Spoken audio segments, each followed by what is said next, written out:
Bonjour à tous, je vous fais cette petite vidéo en fin de semaine pour répondre ici directement à pas mal de questions que j'ai eues de nouveaux venus dans le service. Alors je vous salue à nouveau ici, Jean-Claude, Maurice et autres qui m'ont posé pas mal de questions là ces derniers jours. Alors c'est un format que je vais peut-être être amené à refaire dans les prochaines semaines quand je vois effectivement qu'il y a une certaine occurrence dans les redondances dans les questions. Je pense que ça peut en intéresser plusieurs. Donc voilà, donc je vous fais ce petit format rapide pour répondre à deux, trois points qui me semblent essentiels autour des ordres de bourse en général. Alors les ordres et comment je les utilise dans le service. Donc tout d'abord, ce qu'il faut bien comprendre, quelque chose de central, c'est que les stops que j'indique dans mes recommandations sont des stops automatiques.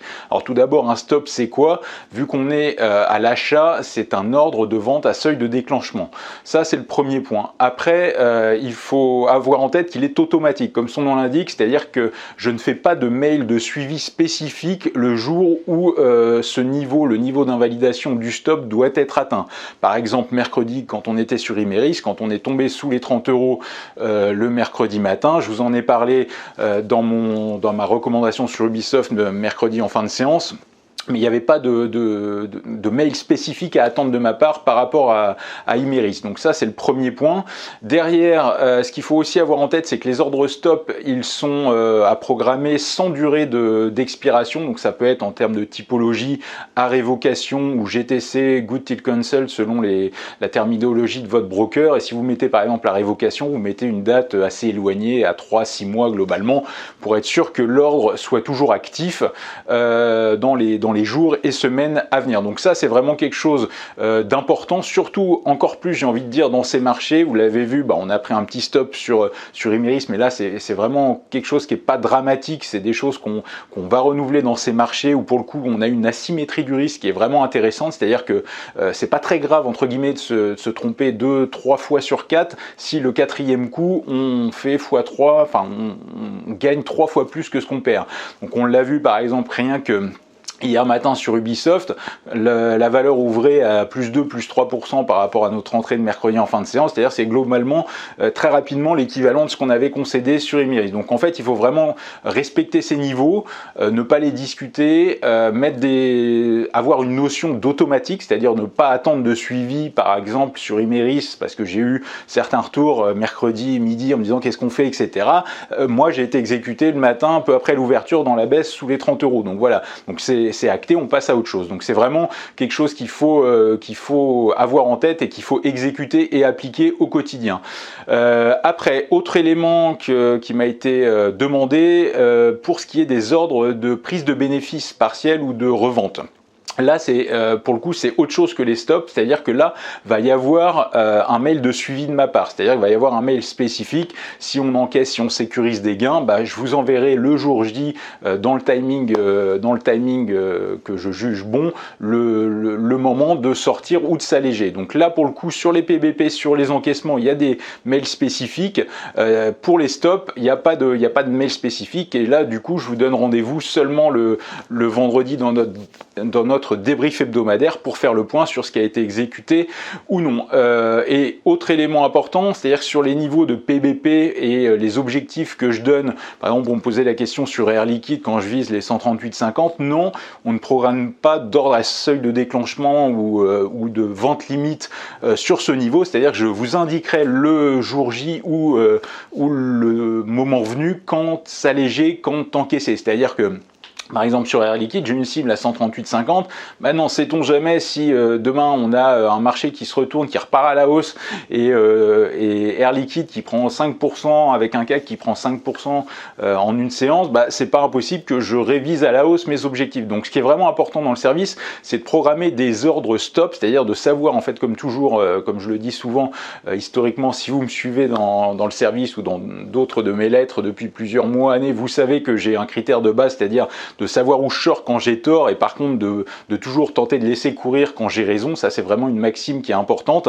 Et donc voilà, donc il s'agit de bien la respecter pour pas se retrouver entre guillemets collé avec avec certains en fin de semaine dernière qui me parlaient de hard market alors que moi j'étais déjà sorti une semaine plus tôt. Donc voilà, respectez bien mes niveaux. Après évidemment, libre à vous de les respecter ou non, mais pour le coup derrière, venez pas me dire, surtout quand ça tourne mal, alors moi je suis toujours dessus, qu'est-ce qu'on fait? C'est-à-dire que vous vous avez toujours un récap à suivre au plus tard le vendredi midi dans les suivis hebdomadaires que j'envoie, et c'est là-dedans que vous reportez et que vous pouvez retrouver ce qui a été sorti, invalidé, etc. et mes derniers ajustements.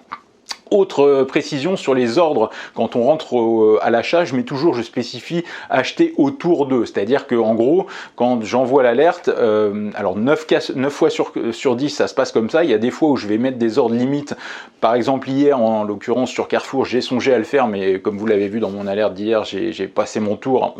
Voilà, je vous donnerai le top départ quand le moment sera venu, mais en gros, si on n'a pas d'ordre limite spécifié, et ben du coup en fait on rentre au marché autour du prix indiqué. Donc il y a des fois, si le marché pousse un petit peu, on rentre sur un niveau un petit peu plus élevé, et à l'inverse, si le marché ou le titre baisse un peu dans les 2-3 heures qui suivent l'envoi du mail, vous rentrez un niveau un peu plus favorable. Mais ça s'ajuste, et moi je l'ajuste en fait dans les niveaux retenus, en moyenne dans les 2-3 heures qui suivent l'envoi du mail. Par exemple sur Air Liquide lundi, quand je vous l'envoyais, on était autour des 128,50, on est même descendu après sous les 127 € en fin d'après-midi sur Air Liquide, mais donc grosso modo, moi j'ai retenu une entrée juste en dessous des 128 €. Donc voilà, donc c'est toujours des niveaux autour d'eux qui sont spécifiés pour les entrées. Donc en gros, sur ce type de valeur et de prix d'entrée, on n'est pas à 5 ou 10 centimes près, par exemple sur Air Liquide, ou même sur ce genre de valeur 50 centimes près, c'est pas dramatique. Donc si vous avez d'autres questions, alors vous avez toujours l'adresse pour me joindre, enfin pour nous joindre, on est plusieurs, mais je chapeaute un petit peu ça, donc je réponds souvent directement à pas mal d'entre vous. Donc l'adresse, vous la connaissez, c'est la-rédaction-at@publication avec un s-agora.fr. Si vous avez des questions, n'hésitez pas. Autre complément, si vous avez besoin de mieux cerner les ordres, dans les footers de chacun de mes mails, vous retrouvez deux, trois vidéos, notamment deux. Alors je vais vous remettre dans la description, dans la partie commentaire en dessous de cette vidéo, le lien en question, mais j'ai fait 2 vidéos sur les passages d'ordre, la typologie, qu'est-ce que c'est qu'un ordre limite, qu'est-ce que c'est qu'un ordre stop. Donc n'hésitez pas à les visionner, ça vient un petit peu en complément de ce que je vous dis aujourd'hui, mais voilà, je pense qu'il y a déjà pas mal de choses pour approfondir, enfin pour poser les bases, et après en fait dans le service, comme vous le constaterez dans la durée, il n'y a pas de stratégie complexe, c'est-à-dire il n'y a pas plusieurs ordres à passer avec des ventes limites, des ventes stop simultanées, etc. C'est très basique, j'ai envie de dire. Ce qui est vraiment le point central, c'est de programmer le stop, c'est-à-dire l'ordre à vente de seuil de déclenchement, pour savoir où on sort quand on a tort, et ça il faut l'accepter, il ne faut pas le discuter, et c'est l'essentiel. Et après quand on a raison, on laisse courir, et